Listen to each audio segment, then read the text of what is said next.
Hola, benvinguts al Forcat del cap de setmana. Deixem darrere una setmana en la que hem tingut de tot, moltes cites, especialment al sector. Este dimarts, de fet, la Conselleria d'Agricultura va donar a conèixer el que són les dades de l'aforament citrícola. S'espera una campanya, com a resum, igual que la de fa 2 anys. I també tenim novetats en la campanya de l'arròs.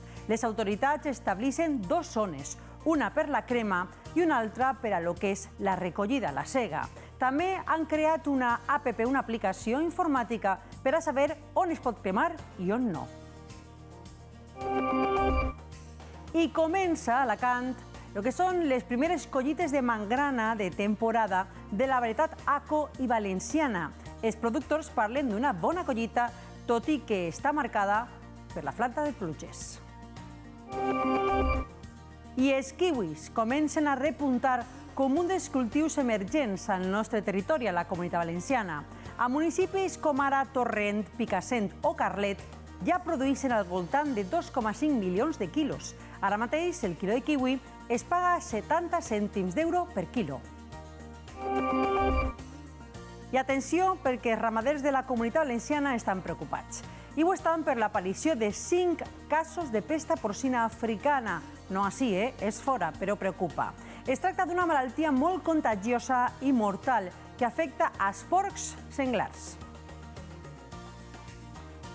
I esta setmana, en plató, anem amb la presència de Maite Schaffer, la directora del Centre d'Investigacions Agràries de la Comunitat Valenciana. Schaffer ens visita amb motiu del canvi de nom i del 150 aniversari d'esta institució, referent, com sabeu, jo diria que tot el sector i fora d'ell. A més, tancarem el Forcat fent un repàs als preus i el que sempre importa, reserves hídriques. Així que benvinguts, comencem.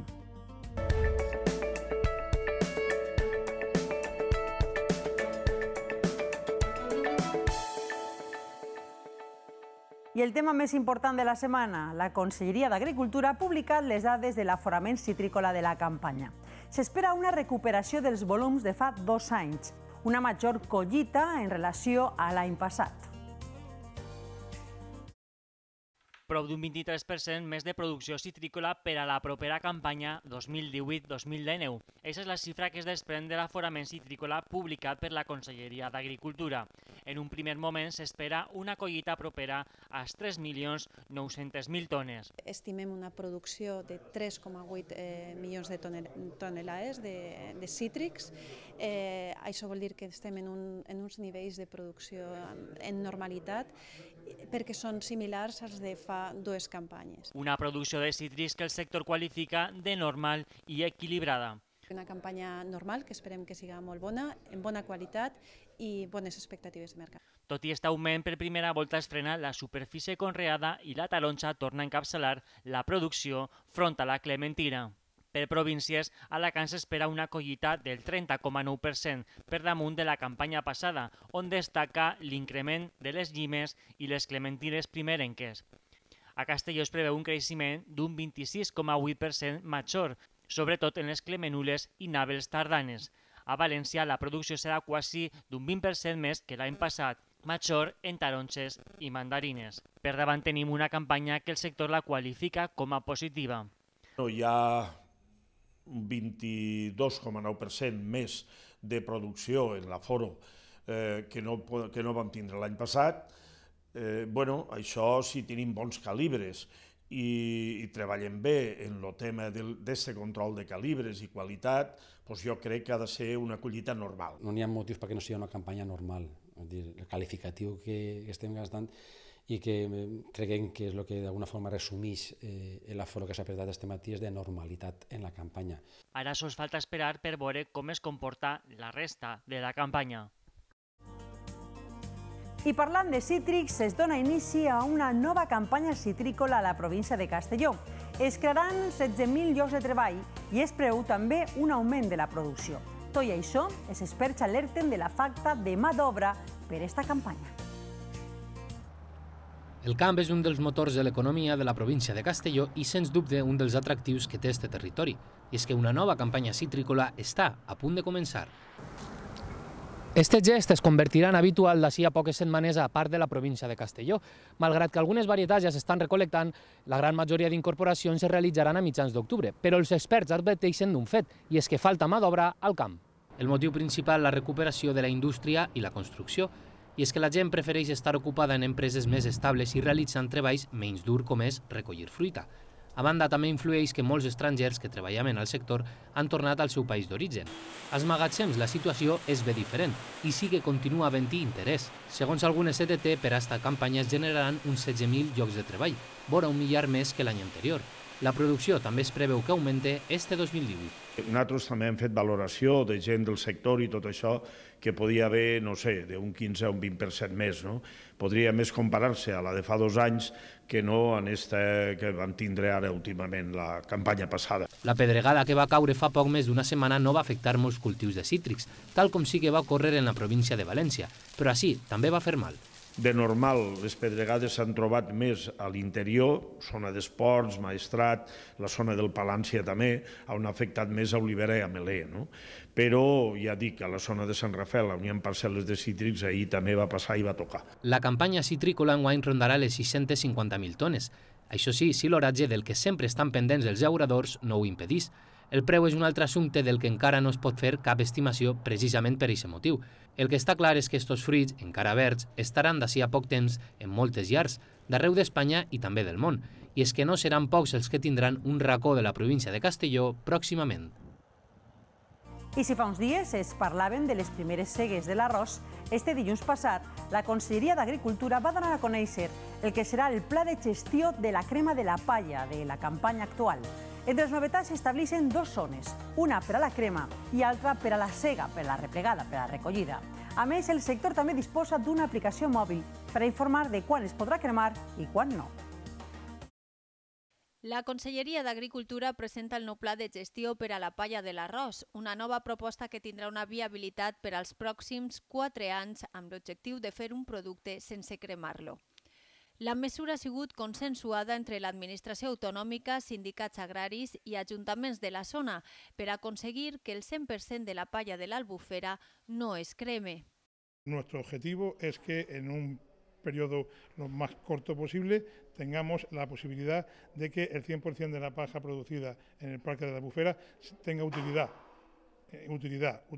y sea un producto y que los principios de economía circular los llevemos a la práctica de la manera más acertada. Amb esta nova proposta, l'Albufera de València quedarà dividida en 2 parts, com veuen en esta imatge. D'esta manera, enguany es permetrà la crema en la zona B.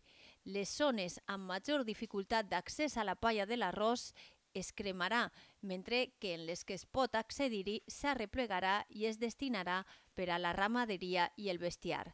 Així es reduiran les emissions de fum i l'aparició d'aigües negres durant la inundació. De forma negociada s'ha arribat a l'acord de sectoritzar el que és la zona de l'Albufera en 2 parts, la A i la B. Enguany es crema una, que és la B, la es queda sense cremar. Les noves tecnologies també arriben a l'agricultura. Des d'ara els llauradors tenen al seu abast una aplicació mòbil que cada 6 hores anirà actualitzant les dades pel Centre d'Estudis Ambientals de la nostra comunitat.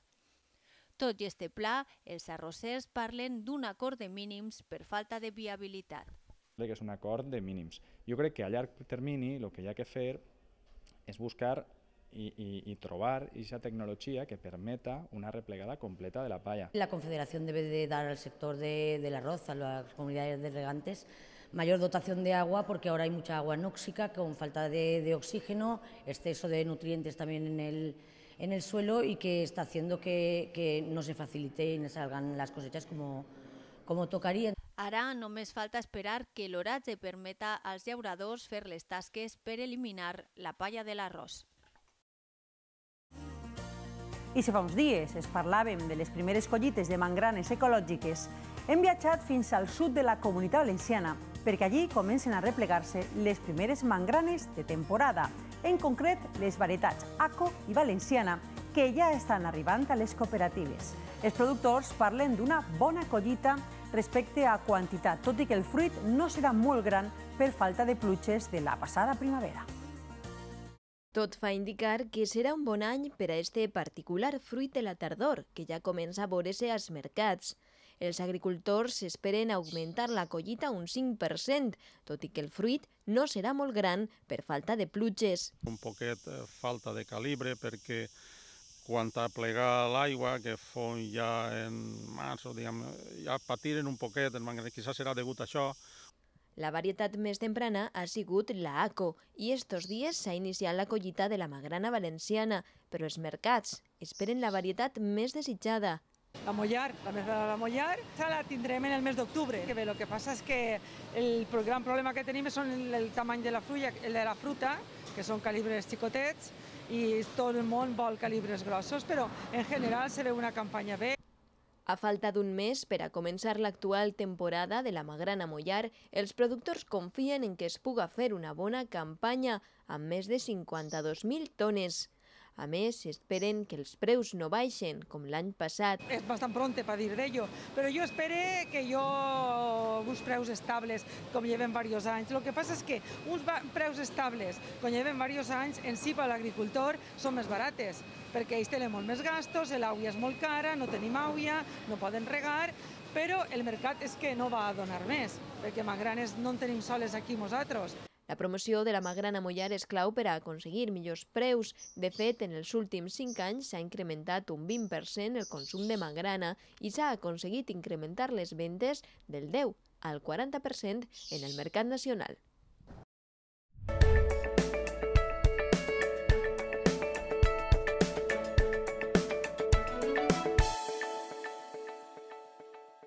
I vos parlem ara de Seipasa, una de les nostres empreses referents dins del sector i que, atenció, és la notícia, canvia d'imatge. Es tracta de la renovació de la imatge de marca de tots els seus productes, un disseny que evoluciona cap a un concepte diferenciador, com esteu veient, i únic. Amb aquesta nova imatge es representa a tota la companyia en tots els mercats en els que opera, que són molts. Este canvi d'imatge es presentarà ja oficialment el pròxim mes d'octubre en Fruit Attraction. D'esta forma es vol posicionar tots els productes Seipasa i destacar el seu valor diferencial en el mercat. I vos parlem de kiwis, un dels cultius emergents, així, a la Comunitat Valenciana, que es pot veure ja amenaçat, atenció, per la collita primerenca. Perdó, és que el tema importa perquè l'Associació Valenciana d'Agricultors ens ha informat de la qüestió. El cas és que municipis com Torrent, Picassent o Carlet ja estan produint i concretament al voltant de 2,5 milions de quilos. Ara mateix, el quilo de kiwi es paga a 70 cèntims d'euro per quilo. Anem a veure i a aclarir la informació. Kiwis com este que veuen estan conreats a la nostra comunitat. Des de fa uns anys, alguns productors han començat a plantar estos cultius i ara tenen les primeres recol·leccions sent una alternativa als cultius tradicionals. Un d'estos casos són els kiwis conreats a zones de l'Horta Sud, on les condicions climatològiques de la Comunitat Valenciana faciliten la introducció de noves varietats. Tot i la rentabilitat d'esta fruita, l'Associació Valenciana d'Agricultors alerta que la seva recol·lecció abans d'hora pot afonar el mercat. Hem detectat en els últims dies que n'hi ha alguna recol·lecció prematura de kiwi per part d'alguns operadors irresponsables que no estan complint en una mínima qualitat de la fruta i que estan ficant aquest producte agrícola en el mercat. I això pot tindre conseqüències negatives perquè se poden carregar tota la campanya. La collita de kiwis verds lleva propietat al fruit i no reuneixen els requisits mínims de qualitat i maduresa que exigeixen els mercats, un fet que provoca que el consumidor rebutgi este fruit valencià. El consumidor, quan compra aquest kiwi, se pot notar com un fraude que li han donat i que no està complint la seva expectativa. Per això, nosaltres el que estem dient a la Conselleria és que prenga les mesures oportunes i que faci les inspeccions corresponents per a intentar evitar aquesta pràctica. La varietat produïda a la Comunitat Valenciana és la Highward i la seva recol·lecció es farà a principis d'octubre perquè la fruita tindrà l'equilibri perfecte de sucre. Esta fruita tropical va començar a conrear-se fa pocs anys a localitats com Torrent, Picassent, Carlet, Montserrat o Llíria. El territori valencià compta amb 150 hectàrees amb una producció de 2,5 milions de quilos, amb una cotització per als llauradors de 70 cèntims de quilo. I es parlem ara, atenció, de la pesta porcina africana, perquè el sector ramader mira amb preocupació la possible arribada a Espanya des de Bèlgica. Es tracta d'una malaltia molt contagiosa entre els animals que podrien causar, esperem que no, la mort si arribara. Per això, la Unió de Llauradors i Ramaders reclama la fi de les importacions des d'Europa. A la província de Castelló, les granges de porc, segons l'últim sector productiu, les últimes dades, després dels cítrics, és, sense cap dubte, molt important, darrere, de fet, del de cítrics. L'aparició de 5 brots de pesta porcina africana preocupa el sector ramader de la Comunitat Valenciana. L'últim país en confirmar és Bèlgica. És per això que el sector demana la paralització i un major control en les importacions de porquets de la zona. De quan en quan se porten lechons d'ahir de la zona de Bèlgica, també d'Holanda, i nosaltres el que demanem és que ara tot, igual persones o algo de moviment de productes, de tot el que sigui, que això que es controle, no? Però a més, tots aquests lechons que ens estaven venint d'ahir de Bèlgica i tal, que se talli, mentre no se soluciona el tema de la pesta. La pesta porcina africana és una malaltia molt contagiosa que afecta els porcs i senglars, causant-los la mort. Els ramaders veuen amb preocupació la possible arribada a Espanya. Totes aquestes infeccions se contagien ràpidament i llavors podríem tindre un problema. Si tenim limpiesa, a veure com la mantenim, per tant tallem totes aquestes exportacions i aquestes importacions que venen d'ara de Bèlgica que s'ha detectat i quan menys cuidem-nos en seguretat. El sector reclama extremar els controls en les persones, productes de risc dels països afectats, així com la prohibició d'importacions de porcs fins que estiguen controlats els focus de la malaltia. Este nivell de control que demanem i de que no hi haguen importacions, d'estos lechons o del cerdo que pugui haver, o inclús de carn de porcí que hagi tingut problemes, tot això tallar-ho. La província de Castelló encapçala la producció de porcs i és el segon sector després del cítric. Es tracta d'un sector molt implantat i integrat en l'economia de la Comunitat Valenciana. Pel moment, els països afectats per aquesta malaltia són la Xina, Bèlgica i Bulgària.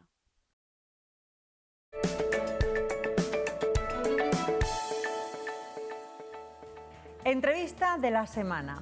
Fa no res estigueren parlant i hagué de fet una roda de premsa per a comentar tot el que estava preparant-se del 150 aniversari de l'IBIA.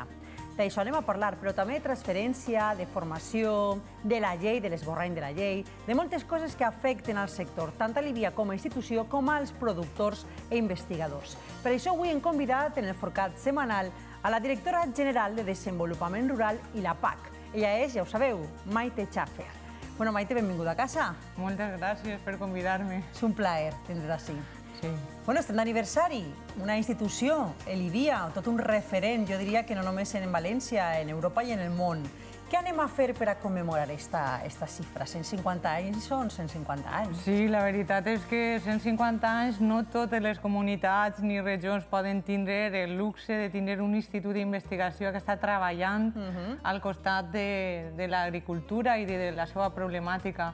I aleshores, el 16 d'octubre, que és el Dia Mundial de l'Alimentació, anem a fer, diguem que la pistoleta de començar en este 150 aniversari en el Museu de Belles Arts i després, al llarg de novembre, tindrem cicle de conferències, tindrem una jornada de portes obertes l'1 de desembre i exposicions commemoratives en les 3 capitals de província. I acabaríem ja en gener parlant sobre el futur. Farem un recorregut des de 1868 fins a l'actualitat.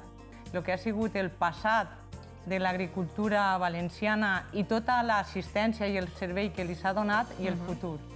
Bueno, 150 anys en els que han passat moltes coses. Sembla perquè inclús va haver un canvi de nom i m'agradaria confirmar-ho. L'IBIA és Institut Valencià d'Investigacions Agràries i ara s'amplia el concepte a Institut Valencià d'Investigacions en Agroalimentació. O sigui, això marca un poc tendència. Sí, el que volem és, sobretot, donar-li la importància que té al sector agrari intentant ampliar-lo a lo que seria la cadena. Al final, l'agricultura és alimentació, som un sector agroalimentari, el sector agroalimentari és el més potent que tenim a la Comunitat Valenciana i vulguem que tot això es focalitzi. Aleshores, dins de l'estructura de l'IBIA, és veritat que l'especialitat és sobretot el sector primari, però ja n'hi ha sector postcollita i moltes sinergies amb altres centres d'investigació de la nostra comunitat i de fora en el que és continuar la cadena. Volem posar i donar valor a tota la cadena agroalimentària que és... Sí, és vital, perquè no es quedi únicament en el primer eslabó, perquè la veritat és que el nostre sector ho abarca tot i tot és important, des del primer fins a l'últim. I per a donar-li forma a tot això, clar, el del tema de l'IVIA té una reglamentació darrere. N'hi ha un esborrany de llei. Sé que estan a nivell intern treballant ja en el document. Quan podríem més o menys conèixer ja el document i, sobretot, quines novetats va introduir aquesta llei, Maite? A veure, des de 150 anys la llei és de l'any 91, és a dir que... Ja tocava. De l'any 91 tenim una llei que va regular quan, sobretot, va agarrar força la part de la investigació i el que calia, sobretot, és modernitzar el funcionament, que fos més flexible, més àgil, obrir-se a la societat, volem connectar. I, aleshores, el que hem pensat per a aquesta nova llei és introduir aquesta participació de la ciutadania, connectar amb els reptes socials, amb les seues preocupacions, i són els consumidors els que tenen que tirar del sector, amb un Consell Social Agroalimentari, i aleshores estarà representada, per supost, liderat per l'IVIA, tota la part de la generació de la investigació i el coneixement que tenim en la Comunitat Valenciana, el sector que necessita aquesta transferència, la societat en les entitats socials que representen els consumidors i l'administració, que en el llenguatge europeu són les 4 pates de la innovació, que són els que fan les polítiques, els que reben els fons i, per tant, tot això té que estar connectat. O sigui que fins ara crec que es parlaven de 3, estàvem tu i jo comentant en alguna ocasió, i ara són 4. I aquests 4 pilars tenen que estar connectats sempre, en qualsevol acció o iniciativa. Sí, és la tendència i jo crec que el sentit comú. Tot això té que estar connectat per optimitzar els recursos i, sobretot, per cobrir els objectius. I tot això, a més, volem que tinga un marc on s'explique que seria l'estratègia valenciana agroalimentària, on es regule tot aquest coneixement i aquesta connexió que, en definitiva, el que farà serà alimentar i, sobretot, que la formació, que és tan necessària... Ara parlarem d'això. Correcte, també puga rebre totes aquestes aportacions del sector investigador, tot aquest coneixement que genera. Crear una mena de consell a partir d'esta llei, aprofitant del 150 aniversari de l'IVIA, per a començar a donar-li forma a aquest desitjat pla estratègic global, que jo crec que fa moltíssima falta, en el que n'hi ha moltes pates que atendre, on n'hi ha moltes parts de l'administració que tenen que coordinar-se, perquè realment, quan parlem d'agroalimentació, estem parlant de tantes coses, Maite, de territori, de manteniment de paisatge, de medi ambient, és que parlem de tot, quan parlem d'aquest sector. I aquesta és la base. Ara, saps el que a mi més me preocupa de l'IVIA? El tema de la transferència, perquè els investigadors investiguen, evolucionen, però si no arriba a la societat i, evidentment, al productor, no serveix per a res. Jo crec que això s'ha transferit, no?, a la teua direcció general. Sí. El que hem fet, diguem que les estacions experimentals sempre havien estat al costat de la conselleria, directament. Durant els últims anys això havia estat més connectat en l'Institut d'Investigació i el que han fet és recuperar aquesta estructura per a reforçar. O sigui, la connexió en l'IVIA ja existeix, en el centre d'investigació, però anem a ampliar aquesta connexió no sols en el centre d'investigació propi, sinó en tota la generació de coneixement i, sobretot, en el territori, en els productors. Tenim que trobar aquest diàleg necessari de totes les necessitats que té l'agricultura en el territori on es troba, a través de les estacions experimentals, i també focalitzar en quines necessitats hi ha. No és el mateix l'agricultura de Castelló que la de València, que la d'Alacant, i aleshores el que volem és estar propet i que arribi aquesta connexió que necessita. O sigui, tindre una comunicació en doble sentit, no? Podríem dir. Sí. O sigui, que en aquests camps experimentals o en aquestes estacions experimentals siguin els llauradors que diguen, mira, jo tinc aquesta necessitat, aneu per ahí o investigueu per ahí. És la idea? Sí, i a més construir una xarxa de col·laboració en aquest territori amb els llauradors. Fins ara les estacions experimentals tenien les seues finques però volem que també, i anem a regular-ho i a convocar una ordre de finques col·laboradores perquè els llauradors siguin col·laboradors de l'administració i de l'experimentació, perquè ells innoven cada dia. O sigui, no obrir-ne de noves, sinó buscar algunes de les que estan i oferir-li la possibilitat de col·laborar en aquesta xarxa. Sí, correcte. Que n'hi haga moltíssima col·laboració. També s'han convocat dins del Pla de Desenvolupament Rural ajudes per a la cooperació.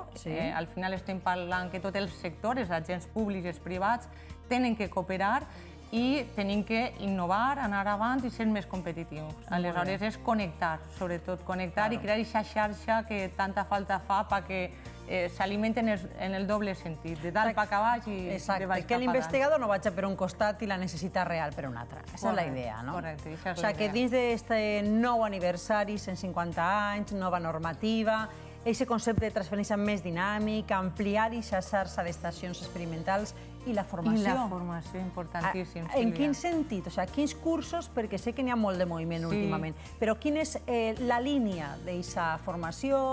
Quants cursos teniu? Són a demanda? Els oferiu vosaltres al sector a través de què? O sigui, un poc com està el tema de la formació al sector. L'any passat van hi haver alrededor de 200 activitats formatives en un format molt flexible i a demanda del territori, on estan des dels cursos clàssics, en els que els nostres tècnics són grans professionals, tècnics de la conselleria, que va des del de poda, reca, optimització de l'ús de l'aigua, fins a temes més basats en el que seria la sostenibilitat del sistema alimentari, l'agroecologia, la producció ecològica, totes les figures de qualitat diferencial, l'emprendedorisme... Tot. Sí, al final, avui en dia, un professional del camp té que saber de tot i aleshores tenim que estar ahí i també diguem que és un format molt flexible en el sentit que moltes voltes el territori, cada territori ens diu què necessita. I aleshores intentem buscar o bé en els centres d'investigació o bé en les universitats. També hem reforçat la col·laboració en les universitats per a que es faci una transferència, perquè ja n'hi ha en les universitats públiques valencianes moltíssim coneixement que fa falta que arribi al sector i tenim que fer-ho possible. Bueno, vostè com a catedràtica, crec que és de la Politècnica, i com a enginyera sap molt bé el que està dient. Avui en dia un llaurador no és només un llaurador. És enginyer, és advocat, és empresari, és emprenedor, és absolutament de tot. I aleshores jo crec que també la meva formació, a lo que em dedico, jo soc catedràtica de la Universitat Politècnica, jo notava que aquesta connexió a la universitat també li feia falta i aleshores ho vaig posar dins de les accions que anem a innovar des de la conselleria, sobretot reforçar aquesta pata. Aleshores, ahir, fonamentalment, tant en el pla de producció ecològica, en el pla de la diversitat agrària, tot el que seria buscar avançar més i ajudar al nostre centre propi a anar més junts, tot allò que anem a complementar perquè li arribi al llaurador aquesta formació. I, sobretot, en aquest sentit, voldria destacar que hi ha hagut un dels convenis que ha tingut un gran èxit perquè el que estem fent en temes d'agrocompostatge, saps que la fertilitat del sòl és una de les grans preocupacions del llaurador, no sols per la necessitat en si, sinó també per els costos que l'implica al llaurador. Nosaltres no som grans productors de fem, el tenim que portar de fora i això té un cost afegit i aleshores generem una gran quantitat de restes agraris o la fracció orgànica de residus. I aleshores el que hem fet és, entre l'IBIA, la Universitat Miguel Hernández, que té un centre experimental, una planta pilot experimental, en col·laboració amb l'Estació Experimental de Carcaixent, el que han fet és liderar un conveni conjunt i tenim més de 60 experiències, projectes pilot en el territori al llarg de la Comunitat Valenciana, on el que estem fent és assessorant i fent possible que el llaurador, la cooperativa, inclús alguna entitat local, puga fer aquest compostatge en un seguiment i que el producte final sigui un compost de molta qualitat, de molt bon cost i que el puga... En aquests projectes anem avançant? N'hi ha un avanç interessant? Sí. Estan funcionant bé, vamos. Sí, a veure, en un parell d'anys estem en 60 experiències que s'han posat en marxa. I aleshores és allí on hi ha sensibilitat o la necessitat, el llaurador es posa en contacte amb la conselleria i aleshores anem... I ho solventeu. Sí, la gent que està més de València per a baix, més proper d'Alacant, va a la Universitat Miguel Hernández, els companys de la Miguel Hernández, i en el cas de València per amunt, l'IVIA, i en la part central l'estació experimental de Carcaixent, i aleshores el que fem és donar aquests assessoraments i assistència que pensem que necessita. Que 60 projectes en aquesta línia, l'administració que gira cap als productors per preguntar-los què voleu que investigui, que és realment el que al final és la transferència, i una vegada averigüe la solució al vostre problema, ahí la teniu, i comencem a aplicar-la. La formació com a base per a tindre uns llauradors de futur, perquè si no estem perduts, i l'IVIA que està d'aniversari, i suposa que inicia una nova temporada, i quan podrem tindre aquesta llei? Allà desembre, més o menys, l'esborrany, quan pensar que podríem tindre-lo jo tancat? Ara tenim l'esborrany d'avantprojecte, està acabant dins de l'estructura, ja estan informades totes les conselleries, ja han fet les seves aportacions, jo crec que en desembre tindrem l'avantprojecte ja en el Consell. Comencem el 2019, per tant, en nova llei. Bueno... Segur, per ahí estarà. Bueno, moltíssimes gràcies. A veure si ja ho tenim tot en marxa. Perfecte, Maite, de veres, moltes gràcies per vindre, és un autèntic plaer. A més, crec que és la primera vegada que estàs en televisió. En un plató, sí. I és un honor per al Forcat que és el cas. Per a mi també, moltíssimes gràcies per convidar-nos. Ja vegeu, és el present resumit en aquests conceptes, en aquestes idees clares. Mirar cap al sector, perquè l'administració, a la fi, està, com deu ser, per a servir-los.